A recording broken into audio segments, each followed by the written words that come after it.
ආයිබෝන් හිතවතුනි කුෂිකර්ම විද්‍යාලවලට සිසුන් ඇතුළත් කර ගැනීම ගැසට් පත්‍රය 2025 කුෂිකාර්මික නිෂ්පාදන තාක්ෂණය පිළිබඳ උසස් ජාතික ඩිප්ලෝමා පාඨමාලාව හැදෑරීම සඳහා ශ්‍රී ලංකා කුෂිකර්ම විද්‍යාලවලට සිසුන් ඇතුළත් කර ගැනීමේ විවෘත තරඟ විභාගය 2025 කුෂිකර්ම දෙපාර්තමේන්තුවට අයත් ශ්‍රී ලංකා කුෂිකර්ම විද්‍යාලයන්හි පැවැත්වෙන කුෂිකාර්මික නිෂ්පාදන තාක්ෂණ පිළිබඳ උසස් ජාතික ඩිප්ලෝමා පාඨමාලාව NVQ level 6 හැදෑරීම සඳහා 2026-2028 අධ්‍යාපන වර්ෂයට අදාළව සිසුන් ඇතුළත් කර ගැනීමේ තරඟ විභාගය සඳහා ආයුධම්පත් කැඳවනු ලැබේ.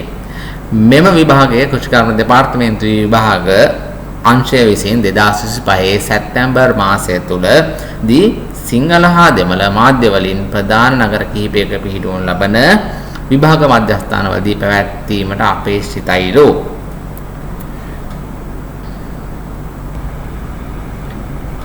අපි බලමු මෙම පාඨමාලාවට ඇතුළත් වීම සඳහා සපුරාලිය යුතු සුසුකම් මොනවද කියලා. අධ්‍යාපන සුසුකම් ප්‍රථමයෙන් බලමු.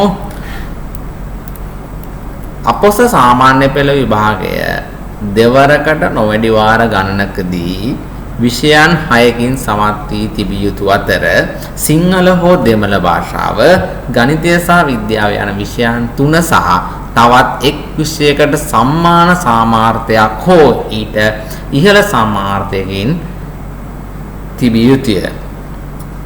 ඉහත වාර දෙක තුලදී හෝ වෙනත් ඕනෑම වාර ගණනකට මුහුණදී හෝ ඉංග්‍රීසි විෂය සඳහා අම් වශයෙන් සාමාන්‍ය සාමාර්ථයක් තිබිය යුතුය.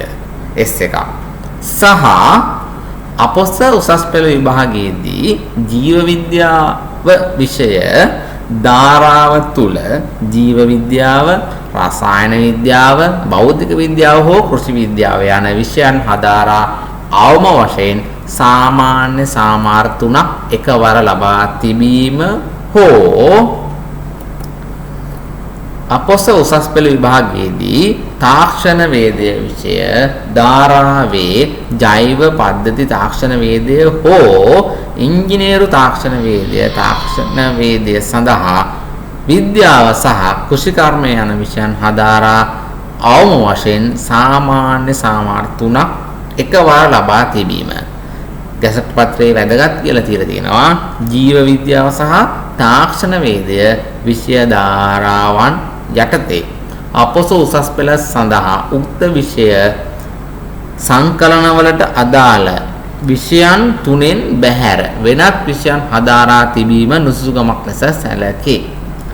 ඕගොල්ලොන්ට මේ විස්තරය පැහැදිලි නැත්නම් අනිවාර්යයෙන්ම ගැසට් එක බලන්න www.documents.gov.lk වෙබ් අඩවියට ගිහිල්ලා 2025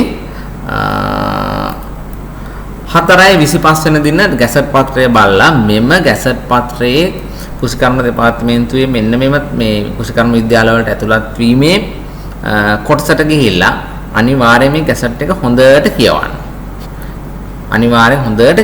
එතකොට මේ සුසුකම් ඕගොල්ලොන්ට දැනගන්න හරියටම ගැටලුවක් තියෙනවා නම් ගැටලුව निराකරණය කරගන්න පුළුවන්.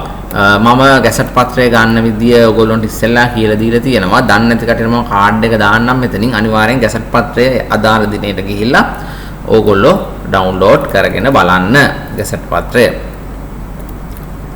හරි අපි බලමු ඊළඟට මොකක්ද අපිට අවශ්‍ය වෙන්නේ කියලා.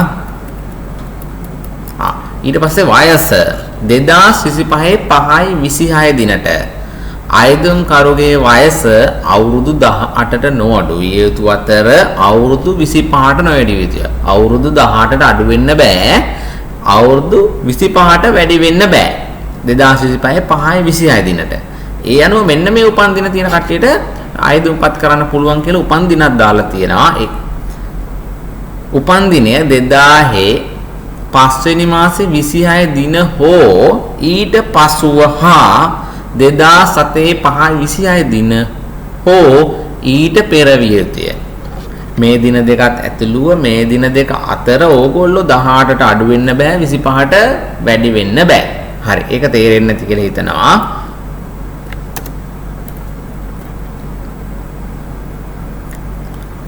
මෙම විභාගය ඉල්ලුම් කරන්න බෑ පූජ්‍ය පක්ෂයේ අයදුම්කරුවන්ට සහ රජයේ සේවයේ නියුතු අයට මෙම විභාගය ඉල්ලුම් කරන්න බෑ.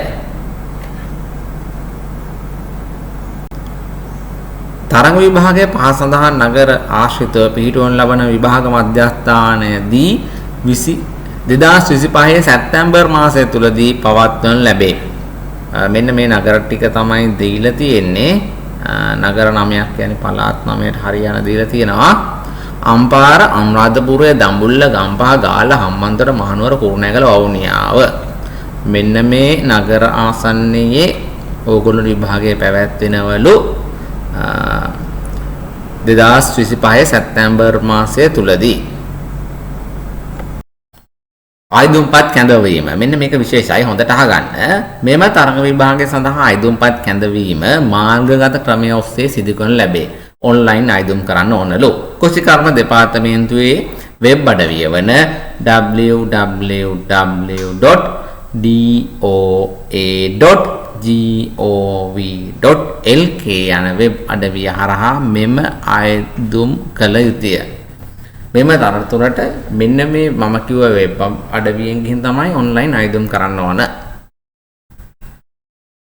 ආයුධම්කරු අපොස සාපෙළ විභාගයට පළමු වරට පෙනී සිටි දිස්ත්‍රික්කය. ඔහු අය දිස්ත්‍රික්කය ලෙස සලකන බැවින් ආයුධම්පත පිරවීමේදී තමා අපොස සාපෙළ විභාගය සඳහා පළමු වරට පෙනී සිටි දිස්ත්‍රික්කය ඊට අදාළ ස්ථානයේ සඳහන් කළ යුතුය. හරි ඊළඟ විභාග ගාස්තුව රුපියල් 1300කි මහජන බැංකුවේ පේරාදෙණිය ශාඛාවේ කෘෂිකර්ම දෙපාර්තමේන්තුවේ අංක 0.571.0.139.22.7.2.1 දරන ආදායම් ගිණුමට විභාග ගාස්තු බැර කර ආයුධම්කරුගේ නමින් ලදුපතක් ලබා ගත යුතුය.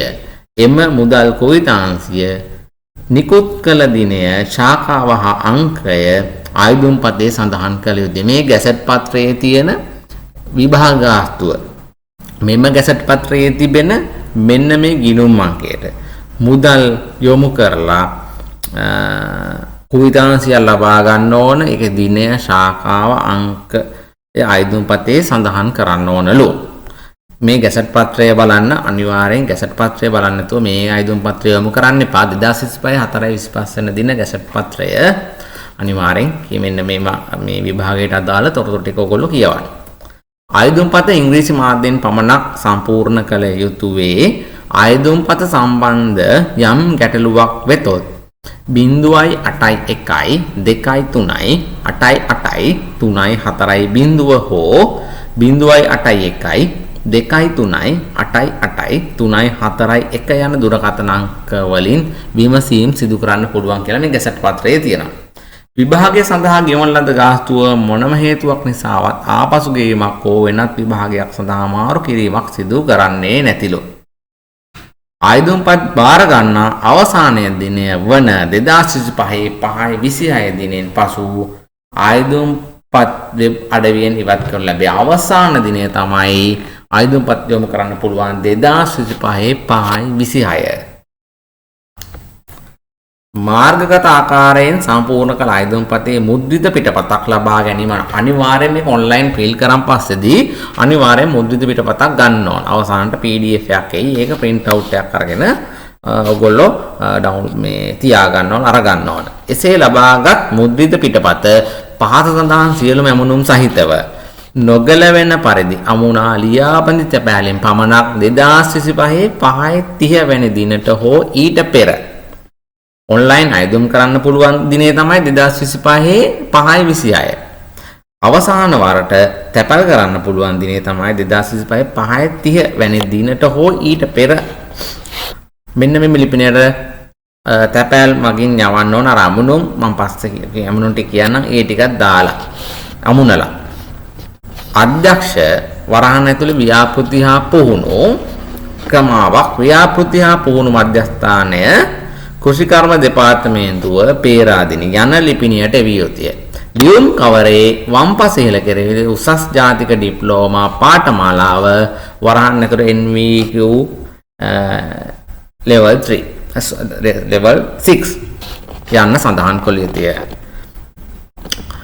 ආයි මම කියනවා print out එක ගත්තන් පස්සේ ඇමුණුම් ටික අමුණලා ඒක 2025 5/30 වෙනි දිනට පෙර තැපැල් කරන්න ඕන.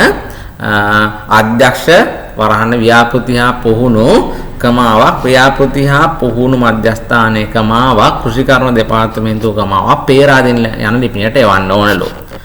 ලියුම් කවරේ වම් පැත්තේ බහලන ලියුම් කවරේ වම් පැත්තේ ඉහළ කෙළවරේ උසස් ජාතික ඩිප්ලෝමා පාඨමාලාව NVQs level 6 යන්න සඳහන් කළ යුතුය.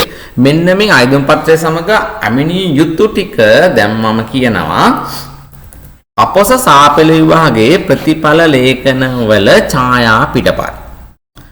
මේ ඡායා පිටපත් අපොස සාපෙළ විභාගයේ ප්‍රතිඵල ලේඛන වල ඡායා පිටපත් අපොස උසස් පෙළ විභාගයේ ප්‍රතිඵල ලේඛන වල ඡායා පිටපත් මුදල් ගෙවූ කුණුතාංශයේ මුල් පිටපත උප්පැන්න සාහිතිකයේ ඡායා පිටපත ජාතික හැඳුනුම්පතේ ඡායා පිටපත මෙන්න මේ ටික අමුණලා ආයුධ පත්‍රයත් අමුණලා නොග්ගල වෙනස්සේ අමුණලා 2025 5/30 වෙනිදාට පෙර අර මම කිව්ව ඇඩ්‍රස් එකට යවන්න. නැත්නම් මේ ගැසට් එකේ පැහැදිලිව මෙන්න මේ ලිපිනය සඳහන් කරලා තියෙනවා. අනිවාර්යෙන් ගැසට් එක කියවන්න කියලා මම කිව්වා.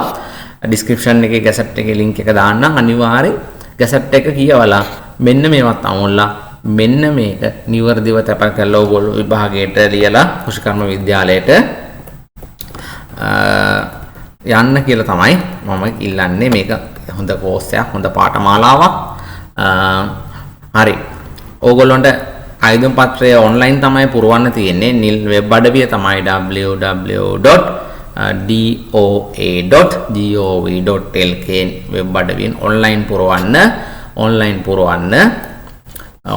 පුරවලා ඕගොල්ලෝ නියමිත විභාග වස්තු ගෙවලා අදාළ ඇමුණුම් ටික අමුණලා අර දිනයට පෙර ආයුධ පත්‍රය යොමු කරන්න.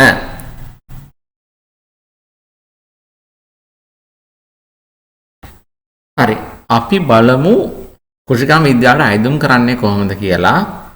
අපි කවුරුත් දන්න සර්ච් එන්ජින් එක Google වලට යන්න ගිහින් ගැසට් පත්‍රයේ තියෙන වෙබ්සයිට් එක තමයි www.doa.gov.lk එක සර්ච් කරන්න.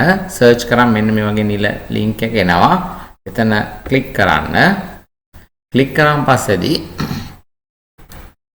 මේ විදිහට එනවා අපිට සිංහල දෙමළ ඉංග්‍රීසි වලින් ගන්න පුළුවන්. අපි සිංහල වලින් ගමු.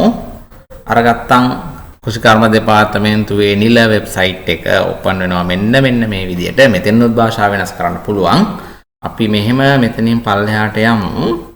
පල්ලෙහාට එනකොට දකුණු පැත්තේ මෙන්න මේ රතු පාටින් තියෙනවා කෘෂිකාර්මික නිෂ්පාදන තාක්ෂණය පිළිබඳ උසස් ජාතික ඩිප්ලෝමා පාඨමාලාව NVQ level 6 සඳහා බඳවා ගැනීම 2025 ආයුධම් කරන්න කියලා. මම අන්න ලින්ක් එකට මෙතනකින් ක්ලික් කරනවා. ක්ලික් කරාන් පස්සේ මෙන්න මේ විදිහට ඉන්ටර්ෆේස් එකක් අපට එනවා. කෘෂිකර්ම නිෂ්පාදන තාක්ෂණය පිළිබඳ උසස් ජාතික ඩිප්ලෝමා පාඨමාලා හැදෑරීම සඳහා ශ්‍රී ලංකා කෘෂිකර්ම විද්‍යාලවල සිසුන් ඇතුළත් කර ගැනීමේ විවෘත තරඟ විභාගයේ 2025 මම මෙතනින් යනවා apply now. හරි, ඊට පස්සේ මෙතනින් අපිට ගැසට් එක සිංහලෙන් සහ දෙමළෙන් ගන්නත් පුළුවන්. අපි දැන් ගැසට් එක බලලා ආපු නිසා මම මෙතෙන්ට යන්නේ. මෙතනින් ගත්තාම හරි ලේසියෙන් යන්න පුළුවන්. මම මේ apply for the course කියලා දාන්නම්. මෙන්න මේ link එක මම ඔයගොල්ලෝගේ description එකේ දාන්නම්. ඊට පස්සේ මෙතෙන්ට ක්ලික් කරා. ක්ලික් කරාම මෙතන එනවා personal details. ඔයාගේ සම්පූර්ණ නම, name with initial, NIC number එක, ස්ත්‍රී පුරුෂ භාවය, date of birth, ස්ථිර පදිංචියේ දිස්ත්‍රික්කය, ලිපිනය, phone number එක, land phone number එක, WhatsApp number එක, email එක, ඕගොල්ලෝගේ admission එක ගෙන්න ගන්න පුළුවන් ඕන address එක මෙතන නිවැරදිව type කරලා next යන්න. next ගියාන් පස්සේ මෙන්න මේ විදිහට ඊළඟ පිට open වෙනවා. එතන education qualification වගේ අධ්‍යාපන සුසුකම් මෙතන තමයි ඇතුළත් කරන්න තියෙන්නේ. මෙතන ඉන්ඩෙක්ස් නම්බර් එක ටයිප් කරන්න. මෙතන විභාගයේ පැවැත්වූ අවුරුද්ද සහ මාසය දාන්න. ඉතින් සබ්ජෙක්ට් එක මෙතෙන්ට දාන්න. මෙතන සිංහල හෝ දෙමළ විතරයි මෙතෙන්ට දාන්න පුළුවන්. මෙතන සිංහල දාන්න. මෙතෙන්ට සබ්ජෙක්ට් නම්බර් එක දාන්න. සිංහල වල අංක දාන්න. ඊට පස්සේ තියෙන ග්‍රේඩ් එක දාන්න. A B D C ද කියලා. මේකේ C තමයි උපරිම දාන්න පුළුවන්. C තමයි ගැසට් එකේ තියෙන අවම සුදුසුකම සිංහල වලට. ඊට පස්සේ ඊළඟ මැත්ස් වලට මොකද්ද විභාග අංකය ඒ විදිහටම පුරවන් එන්න. දිනයත් ඒ විදිහටම පුරවන් එන්න. මැත්ස් වලට සබ්ජෙක්ට් නම්බර් එක මෙතන දාලා තියෙන ග්‍රේඩ් එක මෙතෙන්ට දාන්න. A the B the C ද කියලා. දෙකටම දාන්න. ඊට පස්සේ සයන්ස් වල අර විදිහටම විභාග අංකය සහ දිනය ඊළඟට සබ්ජෙක්ට් නම්බර් එක මෙතෙන්ට තියෙන විද්‍යාව වලට තියෙන්නේ මොකද්ද කියලා දාන්න. ඊට පස්සේ ඉංග්‍රීසි වලට මෙතන තියෙනවා ඉන්ඩෙක්ස් නම්බර් එක, මෙතන විභාගයේ පැවැත්වූ දිනය සහ මාසය, මෙතන සබ්ජෙක්ට් එක, මෙතන ග්‍රේඩ් එක. ඊට පස්සේ ඉතිහාසය ඒත් ඒ විදිහටමයි.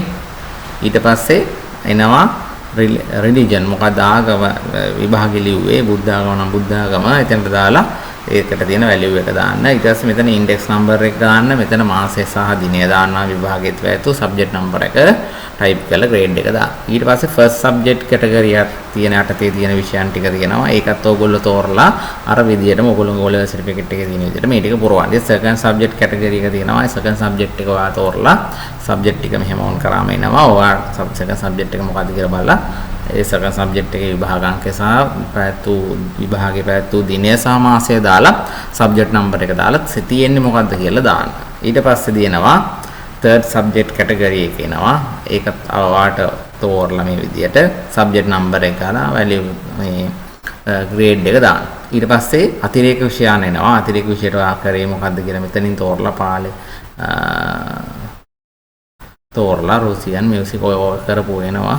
අපි මොනවද තෝරලා ඔයා කරපු එක තෝරලා එතෙන්ට දාන්න. ඊට පස්සේ ඉන්ඩෙක්ස් නම්බර් එක ටයිප් කරන්න. විභාග අංකය ටයිප් කරන්න. ඊළඟට අවුරුද්ද සහ මාසය පැවැත්වූ ඊට පස්සේ සබ්ජෙක්ට් එක, ඊට පස්සේ සබ්ජෙක්ට් නම්බර් එක, ඒ සබ්ජෙක්ට් එක තියෙන්නේ මොකද්ද කියලා මෙතෙන්ට දාන්න.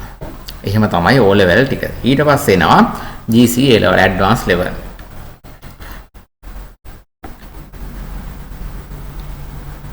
ඊට පස්සේ ඇඩ්වාන්ස් ලෙවල් වල එනවා සබ්ජෙක්ට් ස්ට්‍රීම් එක මොනවද කරේ බයොලොජිද ටෙක්නොලොජිද කියලා. මම බයොලොජි නම් බයොලොජි දාන්න, ටෙක්නොලොජි නම් ටෙක්නොලොජි දාන්න.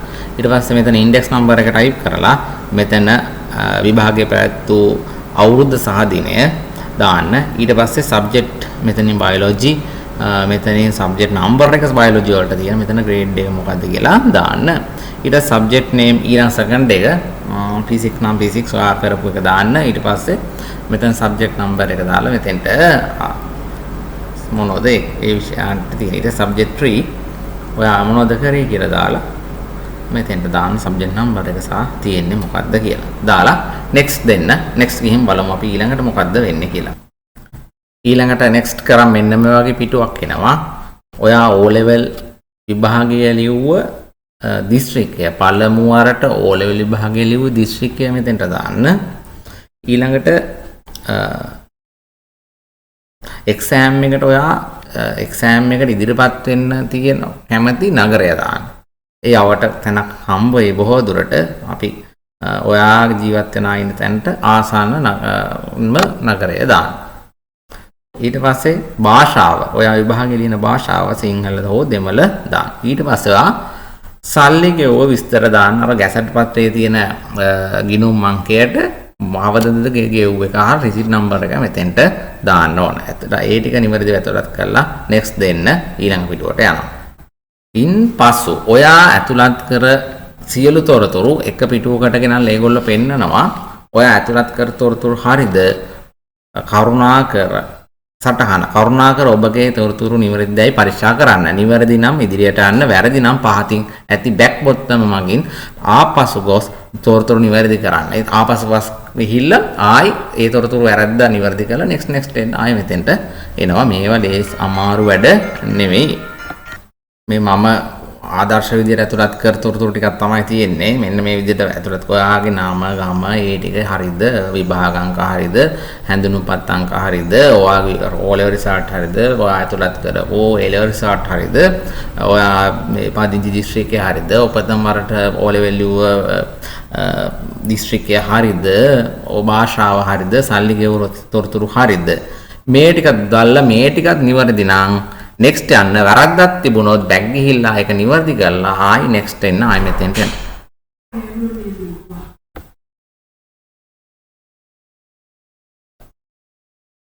ඔයා ඒව තොරතුරු ටික නිවැරදි නම් දාපු තොරතුරු next හරිනම් හරියට මෙන්න මේ ටික කියවලා submit කරන්න. ඊට පස්සේදී එනවා ඔයාගේ අයදුම් පත්‍රය නිවැරදිව ඇතුළත් වුණා. ඔයාට රිෆරන්ස් නම්බර් එකක් දෙනවා. ඒකත් ලියා ගන්න. ඊට පස්සේ මෙතන download your application කියලා එකක් එනවා. මෙන්න මේක උඩ ක්ලික් කරන්න. ක්ලික් කරන් ඔයාගේ අයදුම් පත්‍රය අපිට download වෙනවා. එතකොට ඔයා කම්පියුටරේ කොහට හරි එක download වෙනවා. ඒක on කරගත්තම මෙන්න මේ විදියට ඒ අයදුම් පත්‍රය පෙන්නනවා. ඊට පස්සේ ඕගොල්ලන්ට මෙන්න මේ අයදුම් පත්‍රය print කරගෙන අර ගැසට් පත්‍රයේ තියෙන ඇමුණුම් සියල්ල නිවැරදිව අමුණා අර ගැසට් පත්‍රයේ තියෙන දිනයට පෙර අදාළ ගැසට් පත්‍රයේ තියෙන ලිපිනයට අයදුම් පත්‍රය නිවැරදිව යොමු කරන්න. අනිවාර්යෙන් ගැසට් පත්‍රය කියවන්න. මගේ මේ වීඩියෝ එක ඕගොල්ලොන්ට දැන ගැනීම සඳහා පමණයි. මේකේ අවශ්‍ය තොරතුරු සියල්ල ගැසට් පත්‍රයේ තියෙනවා. අනිවාර්යෙන් ගැසට් පත්‍රය නිවැරදිව කියවන්න. නිවැරදිව අයදුම් පත්‍රය යොමු කරන්න. යොමු කළොත් මේ විභාගය ලියලා ඔබ ජය ගන්න. ජය වේවා.